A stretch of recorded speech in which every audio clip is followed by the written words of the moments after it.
মাহাতো নেতাই ভাইরি ও জাগরণ মাহাতো পার্টির আস্থান হয়ে তোমার আমার সকলের সুপরিচিত অস্তাদি সোনারি মাহাতো সঙ্গে সঙ্গে এই কুষ্টার শিবদুর্গা মহিলা ছড়িত মাটিকে যারা যন্ত্র সঙ্গীতে সহযোগিতা করেছে ধরে রয়েছেন সীতারাম মাহাতো সানায় সুর দিচ্ছেন দিলীপ রাজিয়ার কার্তিক কালেন্দি লাগড়া করেছেন অজিত মাহাতো ও জাগরণ মাহাতো কেশিউতে সুর দিচ্ছেন তরুণ সুরকার তারাপদ কৈবর্ত ছবল শিল্পী নিমাই কুমার এবং ভাষ্যকার মধুসূদন কর্মকার সকলকেই জানাই শেষবারের মতন নমস্কার। আর এই নমস্কার যদি শুরু করতে চলেছে আপনাদের উদ্ভাসিত রঙ্গমঞ্চ আমাদের প্রথম পালা, বিশেষ করে আমার বাঙালির মায়েদের পালা, বাঙালির বৌদিদের পালা।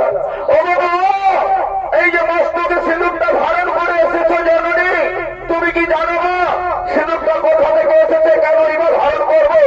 কখন ধারণ করলে সংসারে শান্তি স্বামীর মঙ্গল হবে, আর কখন ধারণ করলে সংসারে অশান্তি কলরবের সৃষ্টি হবে, অসময়ের স্বামী বিয়োগ হয়ে যাবে, কিচ্ছু জানো না।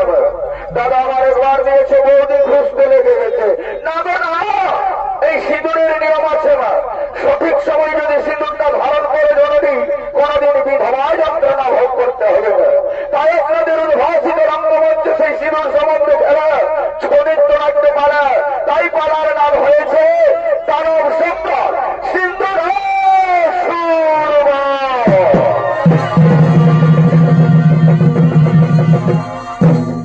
সঙ্গে সঙ্গে আগমন করছেন দানব সম্রাট সিন্দুর, আগমন করছে হিমালয় পর্বত শিখরে বাবা ভোলানাথের তপস্যা করার জন্য।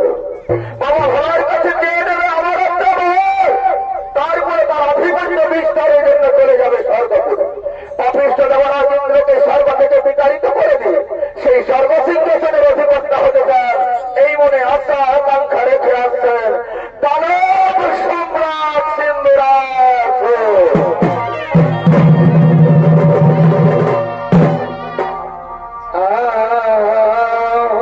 কি হইল?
রামচন্দ্র রসুল আগমন করেছেন হিমালয় পর্বত শিখরে বাবা ভোলানাথের তপস্যা করার জন্য।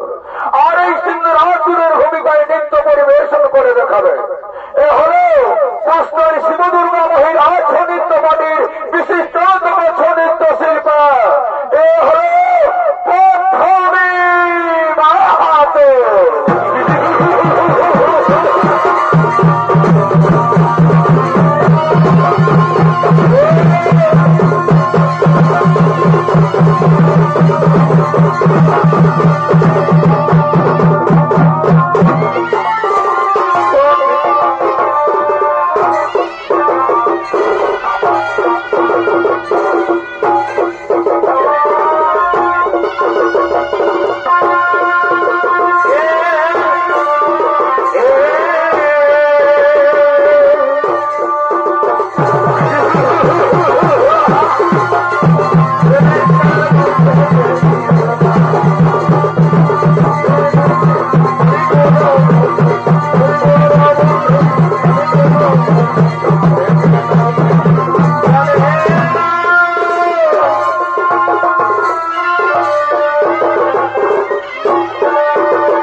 তিনি রাজ সূর্যদেব একত্রিত ভাবে ৩৩ কোটি দেবতাগণ ছুটে চলেছেন দেবরাজ ইন্দ্রের রাজসভা।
কলকাতা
যুদ্ধই হোক বাবা।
নারীদের উপর তুই না করি অত্যাচার, নইলে তুই নারী হতেই হইবি সংঘাত।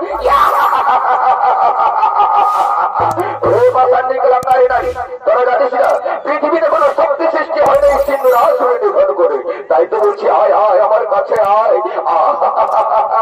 কি সুন্দর চেহারা, স্বর্গের অবসরা, হরিণীর মতো টানা টানা চোখ, খঞ্জরি পাখির নায়না, দাসা পেয়ারার মতন হোক। আয় আয় আমার কাছে। কেন কেন এই কুলক্ষণের কথা? ও স্বেচ্ছায় আসবি না? ওরে সৈন্যবাড়ি যে কথা আছে, স্বেচ্ছায় যদি অবসরাগর না আসে তাহলে কাঁদতে কাঁদতে নিয়ে এসো আমাদের লাল বাংলো।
এই তো আমরা স্বর্গরাজ্য করেছি তখন বিলম্বের আর নাহি প্রয়োজন। চল চল এই মুহূর্তেই করিব আমরা কৈলাস শিখর।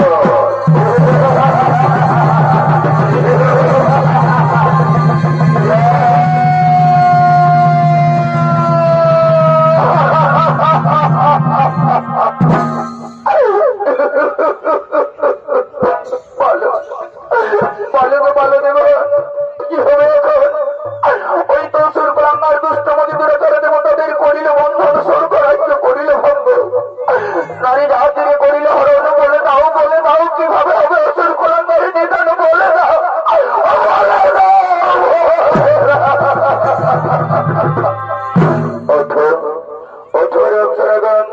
চিন্তার না হইলে কোনো কারণ, অবশ্যই হইবে সিন্ধুর আসুর নির্ভর। এসো এসো আমরা সকলেই মিলে করিব শক্তি মহামায়া অসুরনাশিনী ভগবতী দেবীর স্মরণ। অবশ্যই করবে সে সিন্ধুর আসরে নিধন।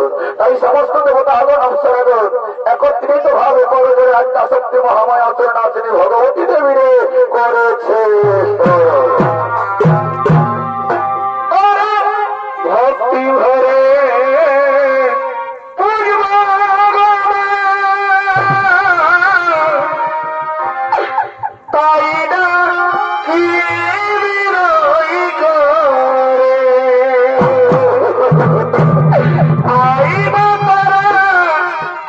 জগৎ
আত্মা শক্তি মহামায়া অসুর নাসিনী ভগবতীতে বীরেশ্বর পাগল মা আত্মা শক্তি মহামায়া যার অন্ত পায় না দেবাদিদেব মহাদেব তার কাছে কোনো বছর আছে জননী বিস্তারিয়া কহ দেব কি হয়েছে কি কারণে মনে করে করছো সরল তবে শোনবা শোনবা শোনো ওই সিন্ধুর আসুরের অত্যাচার আজ 33 কোটি দেবতা আগর পৃথিবীর মুখে হয়ে হাল্লার করে ঘুরে বেড়াচ্ছে নারী জাতিরে করিল হরণ দেবতাদের করিল বন্ধন বলো গো বলো বা বলো দাও ওই অসুর কুলাঙ্গারের কিভাবে হইবে নিধন বলো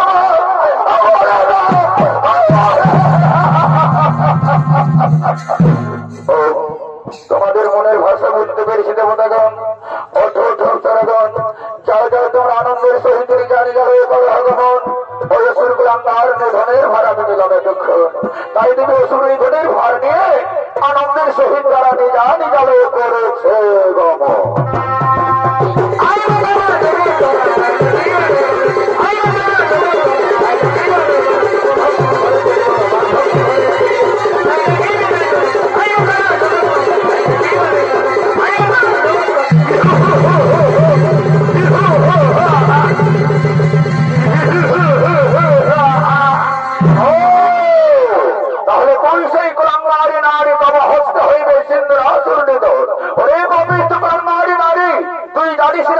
এই পৃথিবীতে কোন শক্তি নেই দেবী নেই দানবী নেই মানবী নেই রাক্ষস নেই সিন্ধুরা অসুরে নিধন করে সেই অহংকারে মতামত হয়েছিলেন নগরে উনি অসুর কুলাঙ্গার দুষ্টমতি দুরাচার জানি না কিভাবে বলে না হইতে তাদের করেছি চলাচার নারী জাতিকে করিনি হরণ মৃত্যু করে অনিবার্য তখন অরে পাষাণ্ডে কুলাঙ্গারী নারী আমি আগেই বলেছি পৃথিবীতে কোন শক্তি সৃষ্টি হয় নাই সিন্ধুরা অসুরে নিধন করে ওই অহংকারে মতামত হয়েছিলেন নগরে দেখবো তো বাবা হতে কত শক্তি ধরে রয়েছে ধরা অস্ত্র করার যুদ্ধই হোক তোর সঙ্গে তাই হোক তাই হোক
সদা সর্বদা এর জন্য আপনি থাকবেন সত্য শিব সুন্দরম হয়ে। তাই তো আমি ভেবে উঠতে পারছি না কি করে থাকবো আমি সত্যম শিবম সুন্দর মনোবাক্য যে হয়ে গেল লঙ্ঘন সে চিন্তা করবেন নাই ভোলাদার। আমি তারই ব্যবস্থা করছি। যার গান সৃষ্টিকর্তা আমরা পাবেন ওই সিন্ধুর আহ্বানের চিতাভস্ত থেকে খানিকটা চিতাভস্ত নিয়ে তুলে আসুন আর বাবা ভোলানাথের হাতে সিঁদুর রূপে দান করে দিন। সেই চিতাভস্ত সিঁদুর রূপে দেবীর স্মৃতিতে সদা সর্বদায়ের জন্য হরি হরি বলে লিখতে দেন ভোলানাথ সদা সর্বদায়ের জন্য সিদ্ধুর আসন জীবিত হয়ে হোক শিব হয়ে হোক সত্যম শিব সুন্দর। সঙ্গে সঙ্গে সৃষ্টিকর্তা ব্রহ্মা অচ্ছুতে আসছেন সিন্ধুর আসনের চিতাভস্তের কাছে। ভোলানাথ যার গান সুন্দর আসনের চিতাভস্ত সিন্ধুর রূপে দেবী স্মৃতিতে হরি হরি বলে লিখতে দেন। সিন্ধুর আসন জীবিত হয়ে হোক অন্তহন সত্যম শিবম সুন্দর। সঙ্গে সঙ্গে বাবা ভোলা আজ সিদ্ধের আসলে চিতাভস্ত নিয়ে বলছে হরি হরি বল হরি হরি হরি হরি হরি বল। শুধু দর্শক মন্ডলী আমার ভক্তিমতী মা ভয়ে মরে যায়। আজ সামান্য দানবের চিতাভস্ত ত্রিজগতের ত্রিনয়না দেবী আত্মা শক্তি মহামায়া ললাটে করিল ধারণ। কেন করিল ধারণ? স্বামী বাক্যকে সত্য করার জন্য, শিবকে দেশে সত্য দেবতার ছেলে বসানোর জন্য, দীর্ঘায়ু করার জন্য, স্বামীকে উচ্চ কামনার জন্য আজ এক চিতাভস্ত অসুরের দানবের সেই দানবের চিতাভস্ত ত্রিজগতের ত্রিনয়না দেবী আত্মা শক্তি মহামায়া ললাটে করেছে ধারণ। তাই বর্তমান সমাজে এখন আমার বাঙালির মায়েরা বাঙালির বৌদিদিরা দাদার একবারের দেওয়া সিঁদুর চিরতরে ধারণ করে রাখে। স্বামীর মর্যাদা দেয়, স্বামীকে দেবতার আসনে বসিয়ে রাখে, তাই স্বামীকে দীর্ঘায়ু করে রাখে আর শিবকে সত্যম শিবম সুন্দরম করে তোলে। মানে আর এই সিঁদুরটা কখন ধারণ করবে জানো মা? এই সিঁদুর আসুরের যুদ্ধে ছিল সূর্যদেব। সূর্যদেব যখন পরাজিত হয়ে পালিয়ে যায় চিৎকার করে বলেছিল ওই সিঁদুরে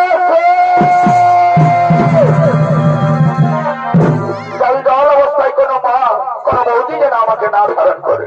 সিঁদুরের আকারে যখন সূর্যের অবস্থা হবে, সূর্যের অবস্থা যখন সিঁদুরের আকারে পৌঁছবে তখন একমাত্র ধারণ করা প্রযোজ্য।